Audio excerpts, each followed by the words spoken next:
Welcome back to the Citizen channel. I hope you're all staying safe and well.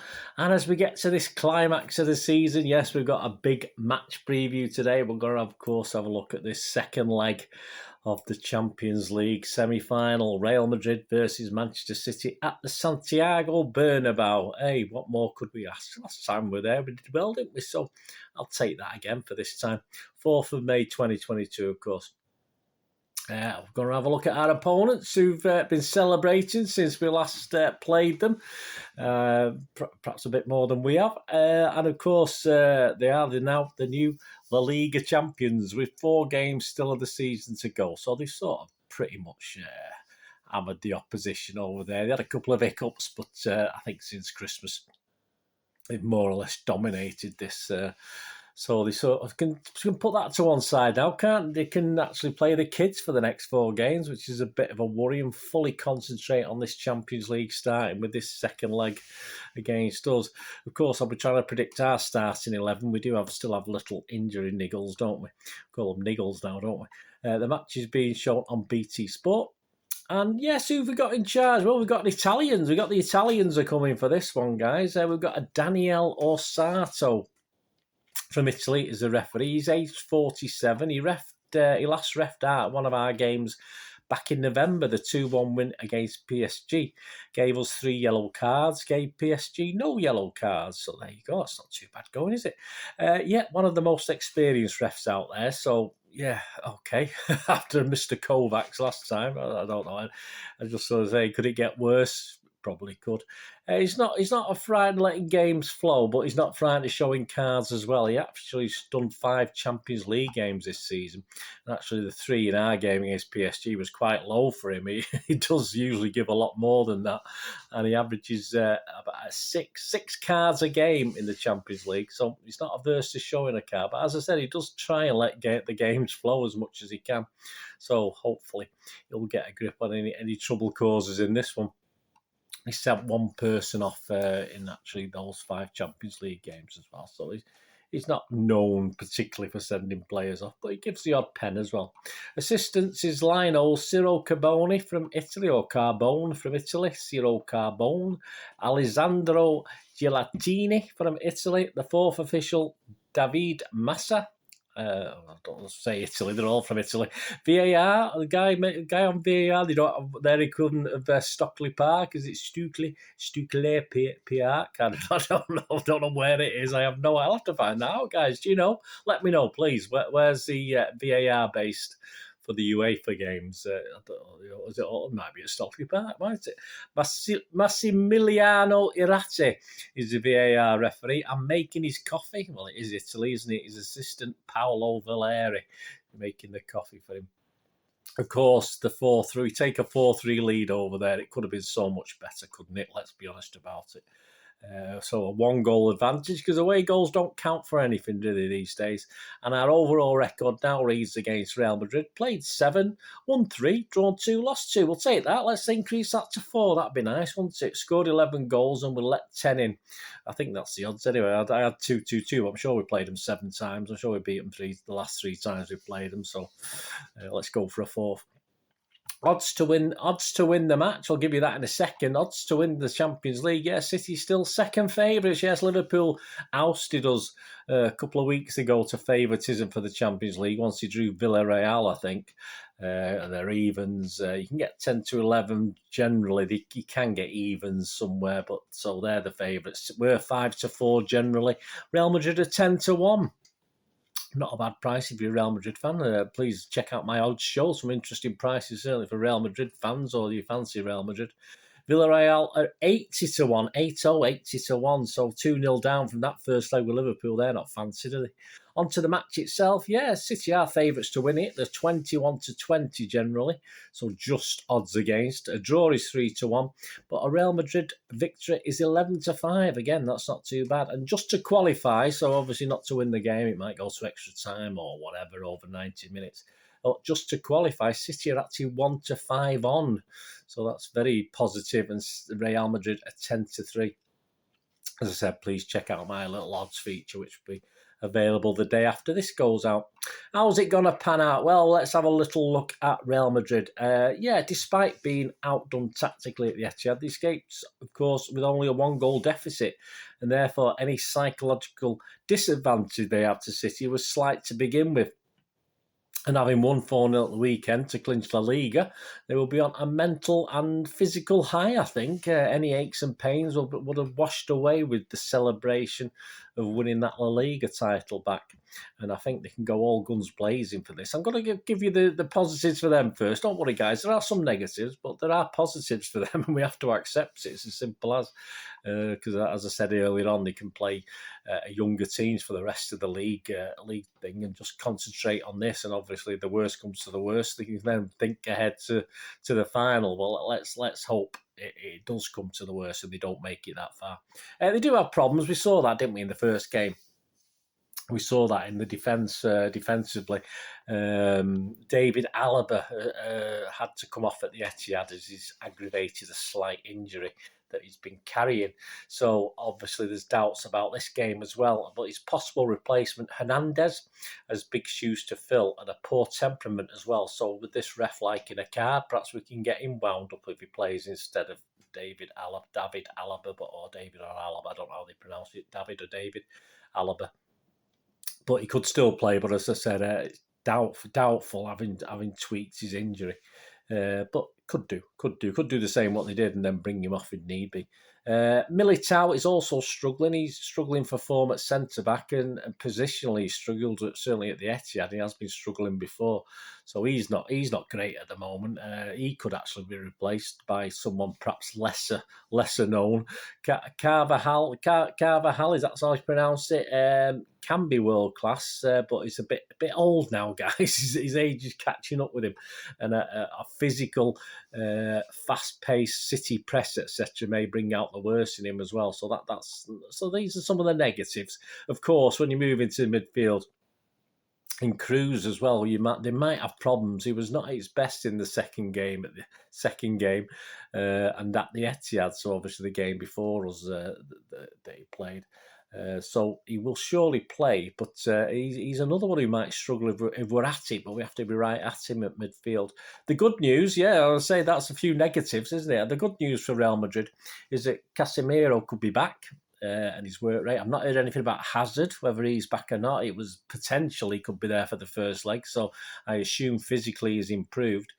And obviously Casemiro back though, his physicality and his ball work will be a big bonus for Real if he does play in this game.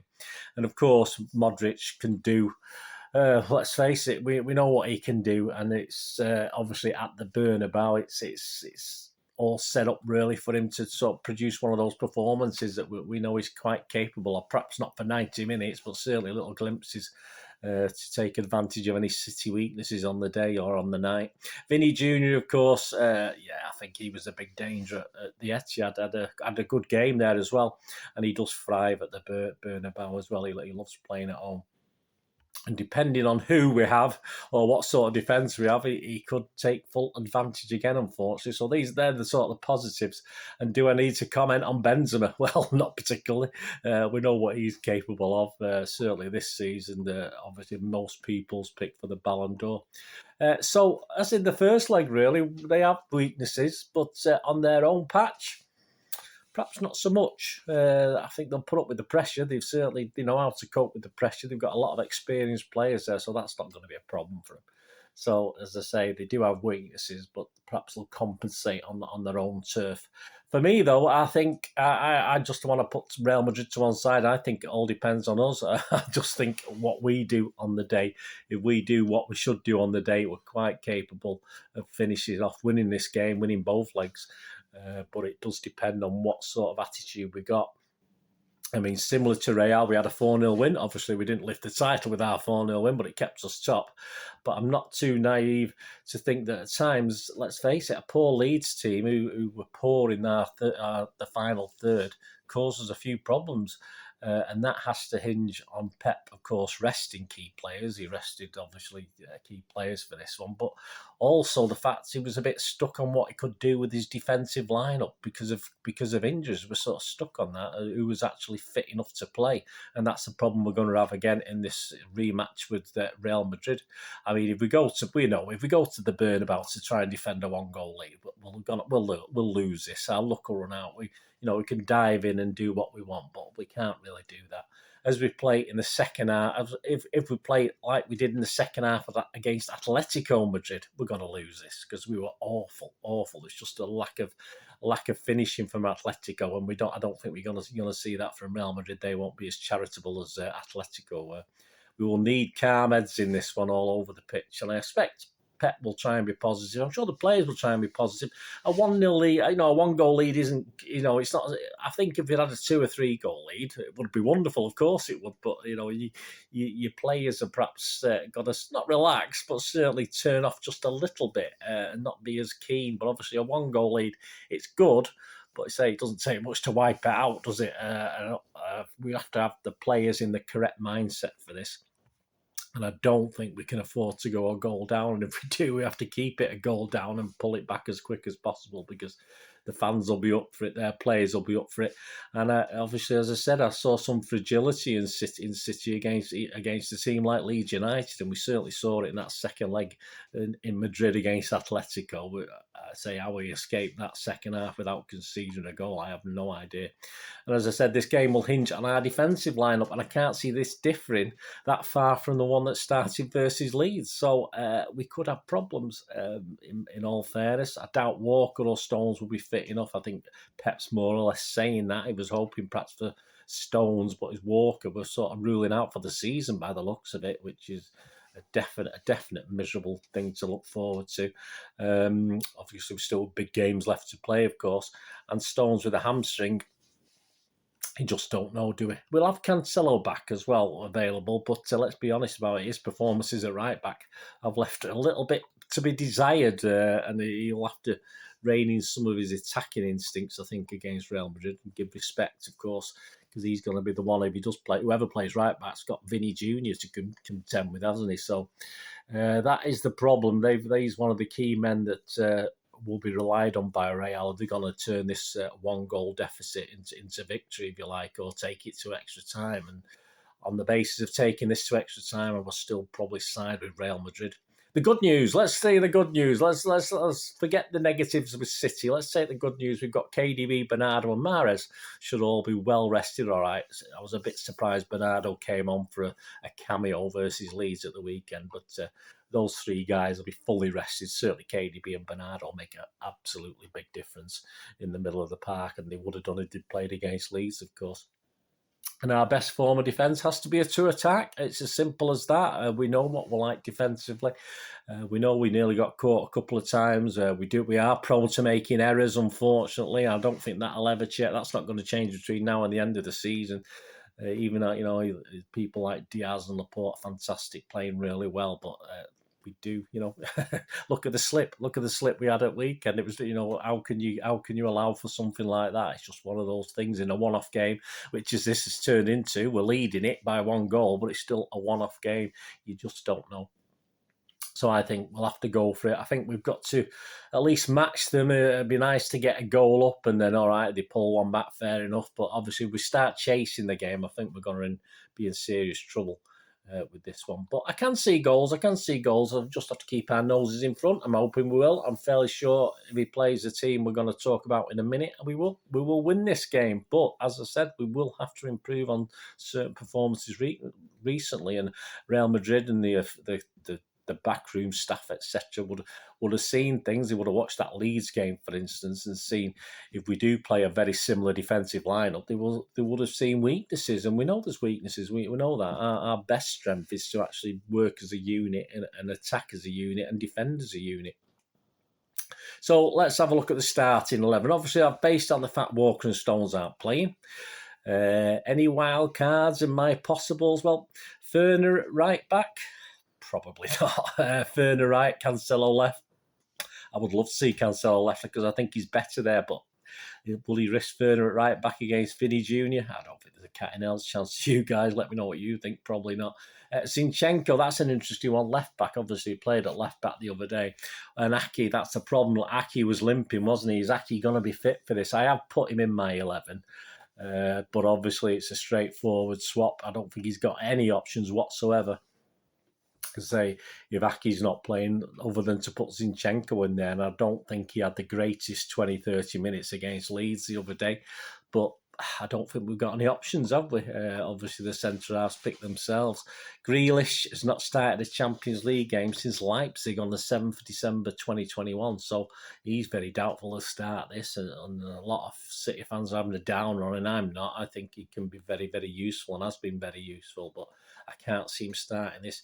Gundogan has always been one of Pep's go-tos in Europe, hasn't he? But I think we need a bit more energy for this one. I'm not sure Gundogan would supply that energy against Real Madrid.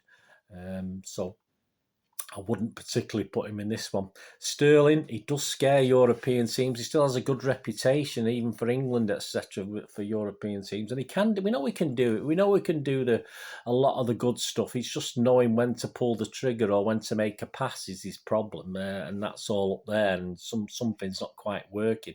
But, you know, you have to go back to Sporting, the 5-0 game against Sporting, and that was his best performance. You have to go all the way back to that. Since then, he's been very in and out, certainly in the league. And, say, in Europe, Pep hasn't been going to him. So, again, I can't see Sterling starting this, although I say it wouldn't surprise me because, you know, Pep always likes to keep us on our toes.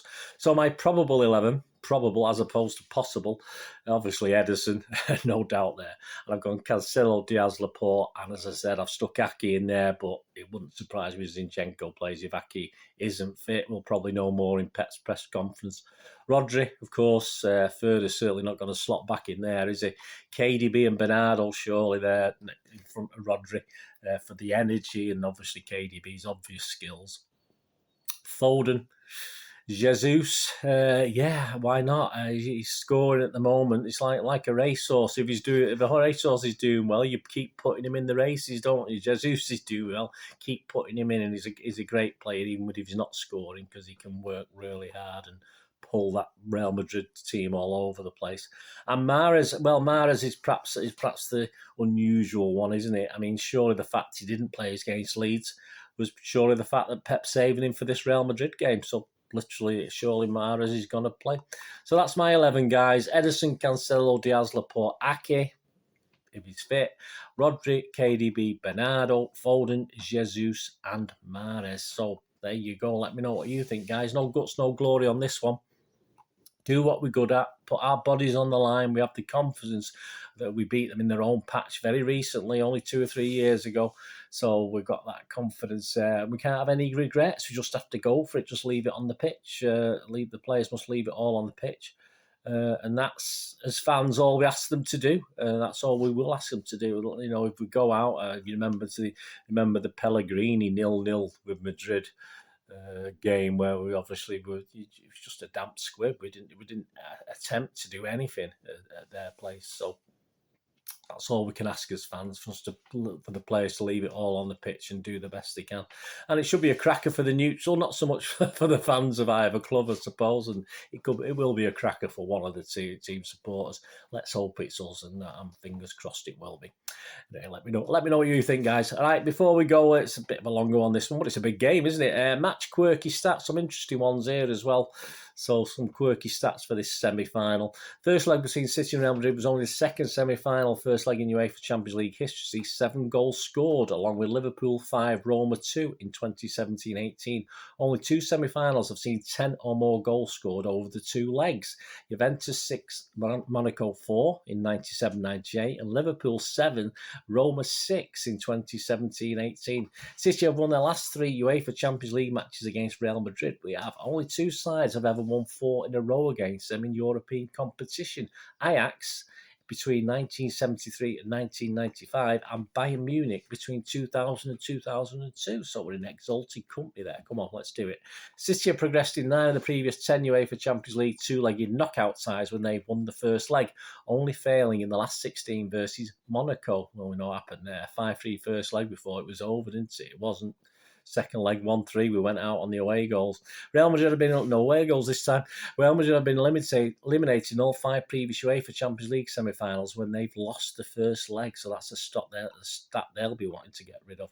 Should City qualify for the Champions League, they have done so in consecutive seasons, having lost 1-0 to Chelsea last season, of course.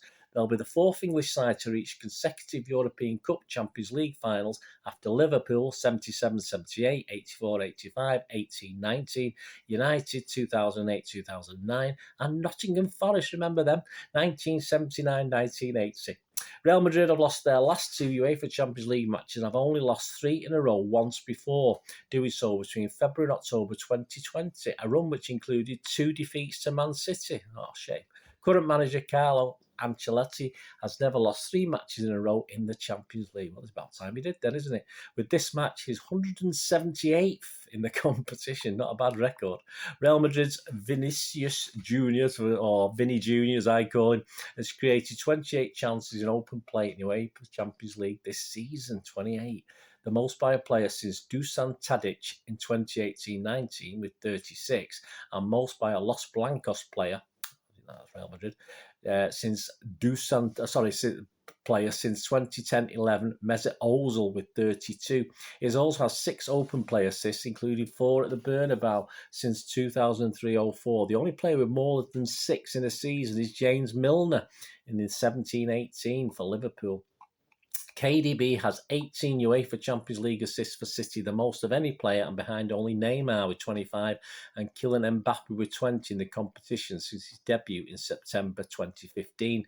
De Bruyne scored and assisted in the first leg, one of only 2 occasions he's done so in the UEFA Champions League. The other was at the Bernabeu versus Real Madrid in February 2020. History repeating itself, hopefully. City's Pep Guardiola has won 4 UEFA Champions League matches against Real Madrid, with only Otmar Hitzfeld winning more, 7. 2 of his wins over Madrid have come at the Bernabeu, 2011 with Barcelona, 2020 with us, and he could become the first manager to win 3 away from home there. Let's hope so. Real Madrid's Karim Benzema scored 9 UEFA Champions League goals in the knockout stages this season, with only Cristiano Ronaldo, 16-17, with 10 ever scoring more in a single season. Benzema could become the 4th player to score in both legs of the quarter-final and semi-final in a season. Let's hope not. After Fernando Morientes 03-04 Monaco, Neymar 14-15 Barcelona, and Edin Dzeko 2017-18 with Roma. There you go, guys. Some good little quirky stats there. Some positive, some negative. Let's hope for more positive for City. So please join me on Thursday. Lose my voice, anticipation, and obviously we'll look back on this game with the player ratings for the Manchester Evening News. Perhaps Mr. Stuart Brennan's in a better mood, hopefully, on Thursday than he was against Leeds United. So please join me for that on Thursday. So it'll be about Thursday lunchtime.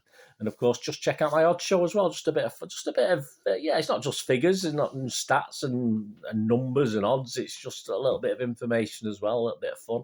And yeah, another couple of wins last week for the charity. So let's hopefully, fingers crossed, another couple of wins this week. And you can cheer my little bets on. But please join me for the odd show as well on Real Madrid versus Manchester City, the semi-final second leg. And we're winning 4-3 at the moment. It's half time, as you say, isn't it? So that's how it is. Anyway, guys, leave us your comments. Let me know what you think. And let me know how excited or unexcited you are. It's the semi-final of the Champions League. Let's go for it, guys. Let's win it. Let's just win it. I mean, we'll take a draw, but let's just win it. Rub the noses in it of the champions of La Liga. Anyway, till we meet again. Oh, that's one thing, don't I? Please stay safe, Blues. Come on, City. Thanks for watching. Bye for now.